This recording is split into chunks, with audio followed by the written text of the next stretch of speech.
Basi baada ya mtumishi kufuata masista na tutafuata taratibu kwa kuelekezwa kuanzia nje, kiongozwa ataongoza viongozi wetu wa kiroho. Karibuni kwaya kuongoza wimbo, na kama alivyosema tutakuwa na wakati huo pia kutoa sadaka.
Kufa mwenyewe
akisema, Baba yetu uliye mbinguni, jina lako litukuzwe, ufalme wako ufike, utakalo lifanyike duniani kama mbinguni. Utupe leo mkate wetu wa kila siku, utusamehe makosa yetu kama tunavyowasamehe na sisi waliotukosea, usitie katika kishawishi, lakini utuokoe maovu. Ee Bwana, nakuomba utuokoe katika maovu yote, ujalie kwa wema amani maishani mwetu, kusudi kwa msaada wa huruma yako tuokolewe daima na dhambi, wala tusitakaishwe na jambo lolote, tunapotazamia toleo lenye heri na ujio wa Mwokozi wetu Yesu Kristo. Wako wafalme wako na nguvu na utukufu hata milele.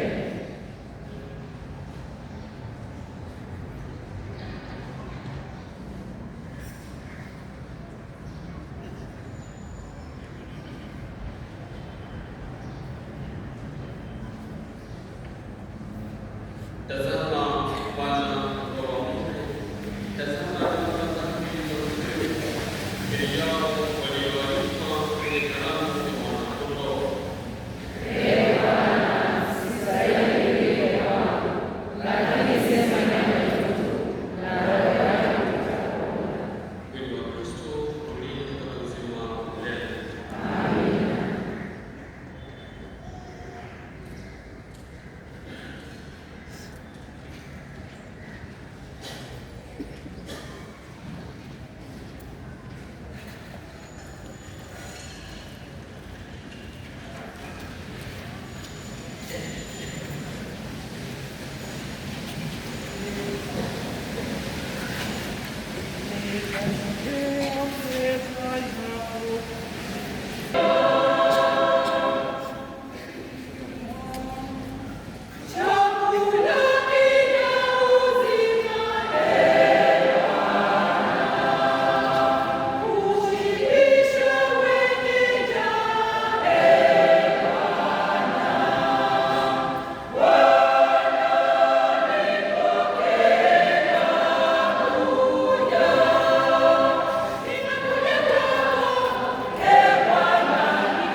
Milimani mwa mateso, nishike mkono wangu. Yesu wangu niokoe, ulimwenguni milimani mwa mateso, nishike mkono wangu Bwana niokoe. Ulikuja duniani kwa madhambi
mateso ya Bwana wetu Yesu Kristo na kifo chake, na tunapotarajia kwa matumaini makubwa ufufuko wake, tunapaswa kuendelea kuimarisha imani yetu.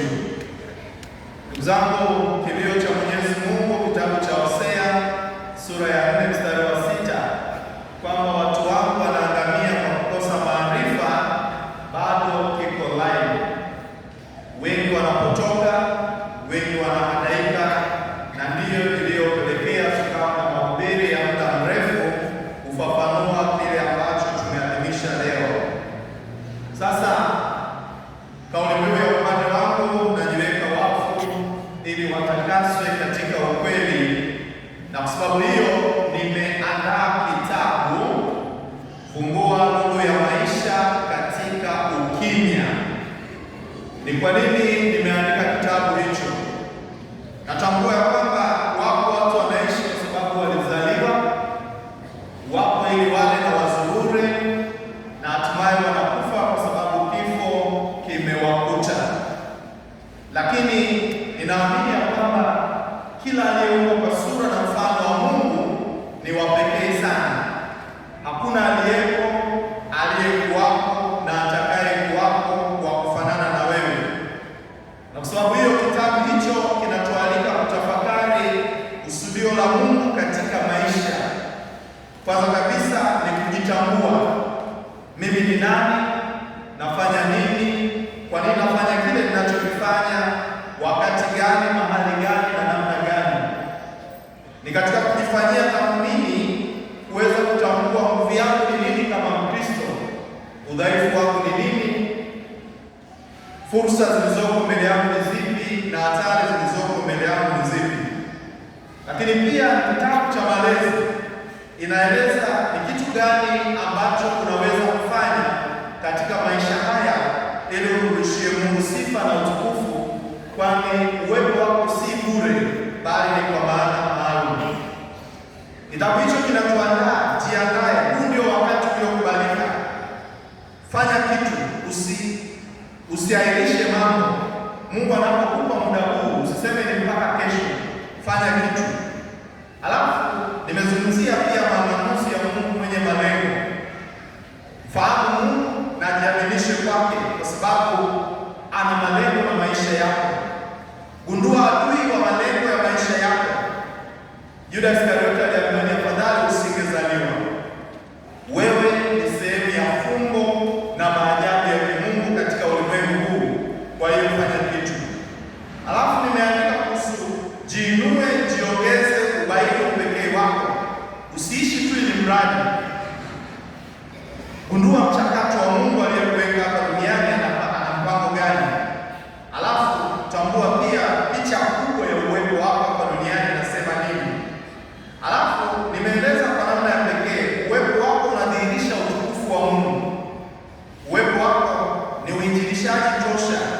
Tangaza ufalme wa Mungu kwa maisha yako, kwa sababu wewe ni mtumu na lulu ya thamani. Unawezaje kubaini mpango wa Mungu maishani mwako? Yako mambo 10 ambayo nimeainisha yanaelezea kusudio la Mungu katika maisha yako. Unawezaje kuishi kusudio hilo na faida za kuishi kusudio hilo?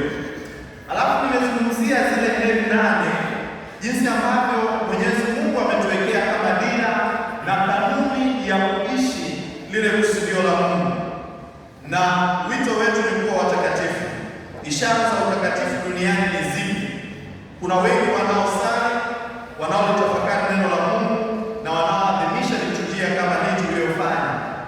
Wale wanaweza kuvumilia mateso na mahangaiko, wanaweza kudumu katika amani ya Kristo, furaha katika hali ya ucheshi, ujasiri na shauku na kadhalika. Lakini mwisho wa yote nimezungumzia juu ya vita vya kiroho vinavyowasumbua wanadamu leo hii na tahadhari inayopaswa kuchukuliwa. Mapambano tuliyonayo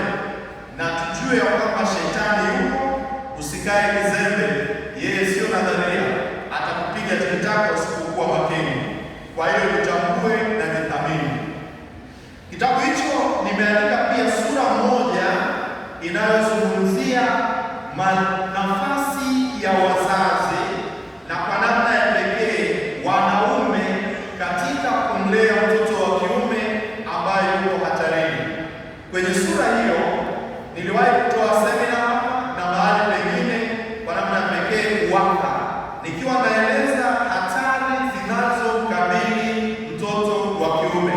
Kwa hiyo nimetofautisha matunzo, makuzi na malezi ya mtoto wa kiume ambaye anashambuliwa na mikakati maalum katika the New World Order.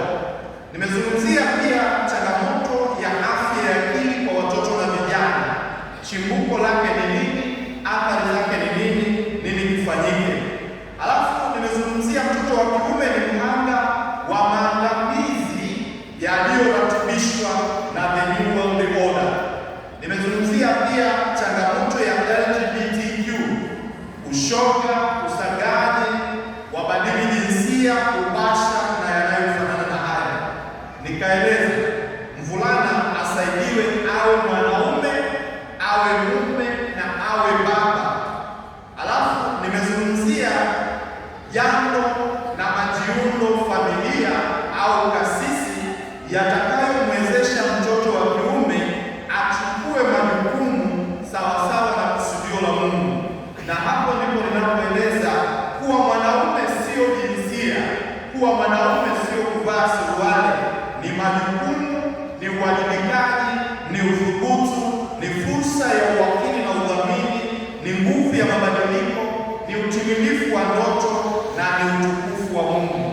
Mwisho kabisa, nimeelezea hatua na kanuni za kumsaidia mtoto wa kiume akue kama mwanaume, akue kama baba na akue kama kiongozi anayewajibika sawasawa na kusudio la Mungu. Sio nia yangu kumbagua mtoto wa kike.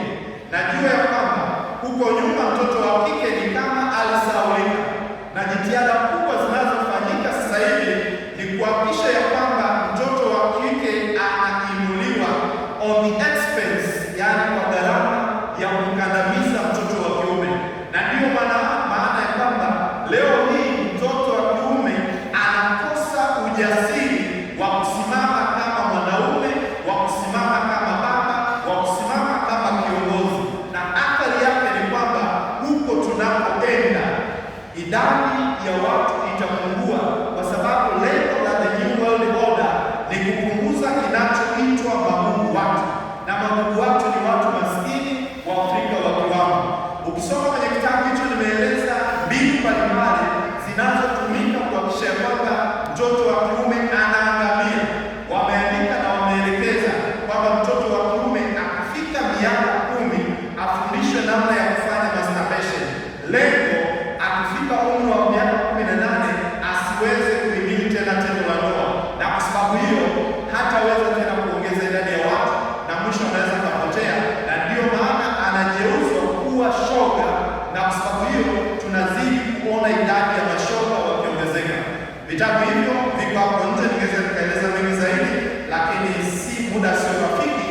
Lakini itoshe tu kusema ya kwamba ninakitoa kwenu kama zawadi yangu ya Pasaka kwa yote anayehitaji. Ziko nakala chache kwa shilingi 10,000, unaweza ukajipatia nakala. Nawashukuru sana, nawapenda sana. Lengo langu nimejiweka wakfu ili mtakaswe katika ukweli.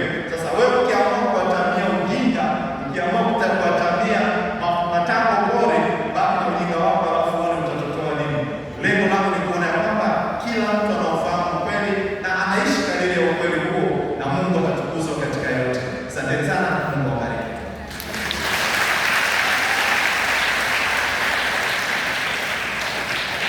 Tunapaswa kuwa kimya.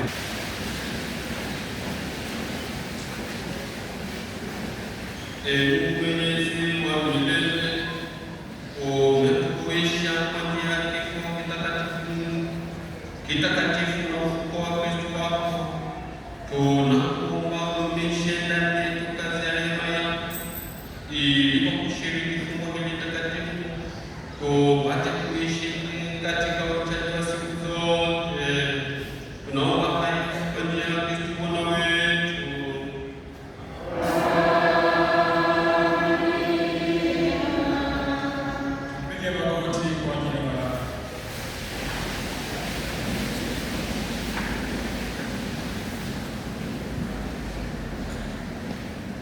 Amen.